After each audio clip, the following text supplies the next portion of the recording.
Hello students.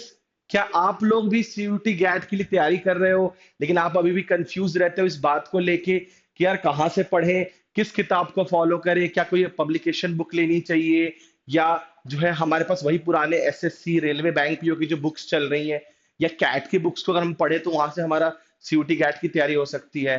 क्या 11th 12th में जो हमारे पास अप्लाइड मैथमेटिक्स है वहां से हमें क्वांट करना चाहिए। इस तरह के जितने भी क्वेश्चन आपके माइंड में आते हैं गैट को लेके, उन सारे क्वेश्चंस का आंसर देने के लिए आज मैं आपके सामने खड़ा हूं। Welcome, I am Kundan Sharma, your maths faculty and quant teacher for the CUT Supergrads channel. Here, I'm going to discuss those problems which students generally face while preparing for GAT examination. ठीक है, तो चलो बिना परेशान आपका टाइम वेस्ट किए start करते हैं। क्या आप भी कंफ्यूज रहते हो सीयूटी गैट को लेके कि यार एप्टीट्यूड एग्जाम की जो तैयारी है वो किस तरीके से होनी चाहिए? क्या आप भी इनकी तरह परेशान हो? तो हमें क्या करना है? कुछ पहली बात तो हमें सिलेबस की डेप्थ को समझने की जरूरत है। सिलेबस का डेप्थ का मतलब कि एग्जैक्टली गैट में जो 50 क्वेश्चन आ रहे हैं उन क्वेश्चंस में क्या क्या पूछा जा रहा है, किस सेक्शन से कितने क्वेश्चंस आ रहे हैं।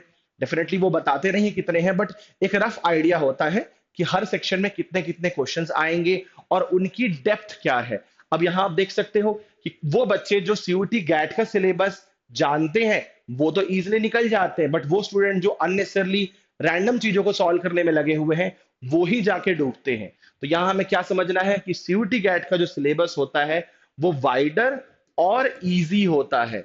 ठीक है, वाइडर बट इजी होता है। बट बच्चे क्या समझ लेते हैं कि हमें जो है बहुत डेप्थ में जानने की जरूरत है। नहीं, ऐसा जरूरी नहीं है। ना आपको एसएससी रेलवे बैंक पीओ वाले एग्जाम की जरूरत है उतने डेप्थ पे क्वेश्चन करने की जरूरत है। आपको ऊपर ऊपर सब कुछ आना चाहिए। It's like a lake, not a ocean, है ना। तो हमें जो है जैसे तालाब में पानी जो होता है काफी दूर तक फैला होता है, लेकिन डेप्थ उसकी बहुत छोटी होती है। तो हमें उस तालाब की मछली बनने की जरूरत है, ना कि शार्क। यस, आपको सीयूटी के सिलेबस में जीके, क्वांट, रीजनिंग, इंग्लिश सभी सेक्शन आपको देखने के लिए मिलेंगे, but basic to moderate level पे मिलेंगे। इनका लेवल कभी भी बैंक पीओ आईपीमेट जैसा नहीं होता है। So don't go deeper into math section. What's the solution? The solution is focus on accuracy and basics of depth. ठीक है, basics and not depth. Okay, the next, the mental ability and quant.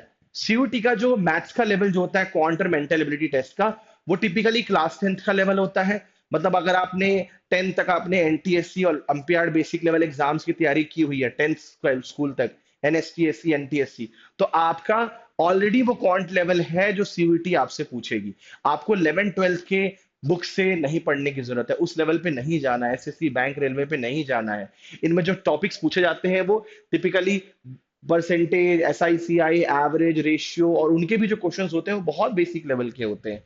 इनका level कभी भी आपको IP math के 11th 12th का maths आपको नहीं पढ़ना है। जितना भी पढ़ना है maths up to 10th class का ही पढ़ना है, कि अपने 10th 9th 8th 9th 10th की मैथ्स आपने अच्छे से कर ली, उतना आपके लिए इनाफ है। और उसमें जो भी आपकी क्वांट के जो टॉपिक्स है जो कि क्लास 8 में आपने सीखा होगा, from the topic direct inverse proportion and then the comparing quantities, उस वहां से आपको सोर्स मिल जाएगा एंड आप छोटे मोटे 8 9 10th वाले क्वांट बुक्स को फॉलो कर सकते हो। किसी भी आपको डीआई नहीं आता, मेंसुरेशन और नंबर सिस्टम के डेप्थ वाले क्वेश्चन, रिमाइंडर्स निकालने क्वेश्चन नहीं आते। So don't waste time on 11th 12th quant for CUT.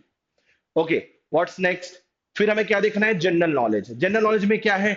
आपको स्टैटिक और रीसेंट जीके पूछा जाएगा। अगर आप रेगुलरली जो है न्यूज़पेपर फॉलो कर रहे हो, न्यूज़पेपर डेली पढ़ते हो, ध्यान देते हो, आपको लेंदी लेंदी रीडिंग कॉम्प्रहेंशन देखने के लिए नहीं मिलेंगे। तो फिर भी अगर आपकी रीडिंग एबिलिटीज अच्छी होंगी, रीडिंग स्किल अच्छी होगी न्यूज़पेपर पढ़ने से, तो आप जल्दी जल्दी पेपर को अटेम्प्ट कर पाओ, क्योंकि वहां पर time is going to play a very important role. ठीक है, लेवल सीबीएसई वाला, लेकिन पेपर का लेंथ हाई होगा। तो आपकी रीडिंग स्पीड अगर अच्छी होगी, आपका क्विक माइंड सेट होगा, तो आप इजीली क्वेश्चंस कर पाओगे। आपके सीयूटी में जो होते हैं जीके, हिस्ट्री, पॉलिटी और करंट अफेयर रिसेंट पढ़ लोगे उतना काफी है। कि लीगल है जो बाकी सारे एग्जाम्स में क्या होता है कि उन एग्जाम्स के अंदर, लॉ के एग्जाम्स में और बाकी एसएससी के एग्जाम्स में एक स्पेसिफिक सेक्शन होता है कि इस किताब से पढ़ना है। ये एब्स्ट्रैक्ट पूछते हैं। रिसेंट जो भी करेंटली चल रहा हो मार्केट में, वर्ल्ड वॉर को लेके चल रहा हो, या रशिया ऑयल वॉर के इश्यूज है, जो भी, वो सारी चीजें आपको पता होनी चाहिए। करेंटली इंडिया में क्या चल रहा है और इंटरनेशनल मार्केट में क्या हो रहा है, बस उतना आपको पता है ऊपर ऊपर से। It's enough to prepare. Then comes your verbal and comprehension. So English के लिए ऐसा मैंने आपको बताया कि न्यूज़पेपर पढ़ रहे हो तो आपकी बेसिक इंग्लिश वैसी प्रिपेयर हो जाएगी। अप टू 10 तक आपका इंग्लिश अच्छा था, 90 प्लस आप इंग्लिश में लेके आ रहे थे, तो आपको उतना परेशान होने की जरूरत नहीं है। बेसिक आरसीज, वोकैब और ग्रामर आपसे पूछा जाता है। कोई क्रिटिकल रीजनिंग और डेंस आरसीज नहीं पूछे जाते। कोई हायर लेवल इंग्लिश कॉम्प्रहेंशन नहीं देखने के लिए मिलेगी, है ना। तो बस न्यूज़पेपर पढ़ो और आपका काम हो जाएगा। Then comes your reasoning type. अब रीजनिंग के क्वेश्चन जो लॉजिकल रीजनिंग वाले आते हैं वो बहुत बेसिक लेवल के होते हैं। डायरेक्शन सेंस आ गया, क्लॉक के क्वेश्चंस आ गए बेसिक वाले, थोड़े बहुत सीरीज, ब्लड रिलेशंस। तो वो जैसे आपको यहाँ पे देख रहे हो एग्जांपल, तो वही है कि कौन है अदिति, कौन है मुन्नी, कौन है, दैट्स इट। तो बहुत बेसिक लेवल का इनपुट आउटपुट के क्वेश्चंस, लेंदी पजल्स, और वो सारी चीज आपको करने की जरूरत नहीं है। सीक्वेंसिंग नहीं करनी है, क्रिटिकल रीजनिंग नहीं करनी है। तो क्या करना है, not any lengthy puzzle, just basic level of जो ये आपका, जैसे मैंने एनटीएससी और एनएसटीएससी का लेवल बताया 9th-10th का, उस लेवल की अगर आपकी रीजनिंग है तो आप इजिली कवर कर लोगे। इसके बाद हमारा क्या आता है, एग्जाम स्ट्रेटजी फाइनल कंबाइनली क्या करना है। अपने स्पीड पे काम करो। वैदिक मैथमेटिक्स पे आप सीख सकते हो, अपनी कैलकुलेशन स्पीड अप कर सकते हो। उसके अलावा जो है आप क्या कर सकते हो, table, squares, multiples, easy quickly, number addition, easy वाले वो सारे टेक्निक्स आप ध्यान दो। अपनी स्पीड और एक्यूरेसी पे काम करो। ज्यादा कॉन्सेप्ट, आपको अगर कॉन्सेप्ट और शॉर्टकट ट्रिक्स पता है, वो आपको एग्जाम में टाइम बचाने के लिए हेल्प करेगा, ना कि किसी डेप्थ नॉलेज की जरूरत है कि हमने ऊपर ऊपर सब कुछ हमें आता है, हमें फैक्टराइजेशन करने आता है, हमें रिमाइंडर्स निकालने आते हैं, हमें ट्रिग्नोमेट्री का एप्लीकेशन आता है, ट्रिग्नोमेट्री के सारे प्रॉपर्टीज याद है। इसी तरह की चीजें जो जो ऊपर ऊपर से एनसीईआरटी के लिए आपने 10 तक पढ़ा है, उतना अगर आपने पढ़ लिया, बस आप अब उसमें अपना स्पीड ऐड ऑन कर लो, कैलकुलेशन फास्टर कर लो, कैलकुलेटर का यूज कम करते हुए आप अपने वर्क, अगर अपने आपके अंदर इंप्रूवमेंट लेके आओगे, सो आई बिलीव कि आप इजिली सीयूटी गैट एग्जाम को क्रैक कर सकते हो। तो एक बार हम रिकैप कर लेते हैं सभी चीजों का। क्या क्या रिकैप करना है कि हमें ध्यान देना है कि पहले बात तो मैथ्स अप टू 8 9 10 रखना है, न्यूज़पेपर रेगुलरली पढ़ना है। न्यूज़पेपर के थ्रू आपकी रीडिंग कॉम्प्रहेंशन और करंट अफेयर दोनों की तैयारी हो जाएगी। लॉजिकल रीजनिंग के लिए आप बेसिक लेवल कोई भी एनटीएस या ओलंपियाड एग्जाम्स की जो बुक्स आती हैं उनकी बुक्स मार्केट से बाय कर सकते हो। सीयूटी के आप जो है मॉक्स प्रिपेयर कर सकते हो, क्योंकि मॉक से ही आपको आइडिया लगेगा। पिछले अभी जैसे हमारे रिसेंट एग्जाम पेपर हम लोग ग्रुप पे डिस्कस कर रहे हैं लाइव, तो मैं गैट का कर रहा हूँ, हमारी पूरी टीम आपके लिए अलग अलग सेक्शंस डिस्कस कर रही है।